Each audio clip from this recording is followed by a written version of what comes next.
Hello பிரைஸ்லார்ட். இன்றைய கர்த்தருடைய வார்த்தை செப்பனியா 3 அதிகாரம் 19வது வசனம்.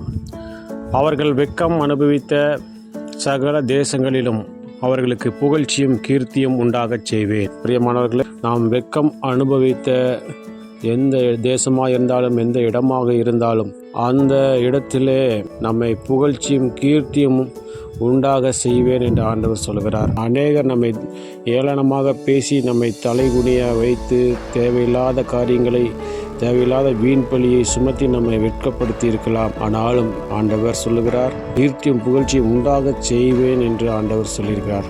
ஆகவே விசுவாசிப்போம், ஆண்டவர் நிச்சயமாக என்னை புகழ்ச்சியும் கீர்த்தியுமாக வைப்பார் என்று. ஆண்டவர் நிச்சயமாக நம்முடைய வாழ்க்கையில் பெரிய ஒரு மாற்றத்தை ஏற்படுத்த போகிறார்.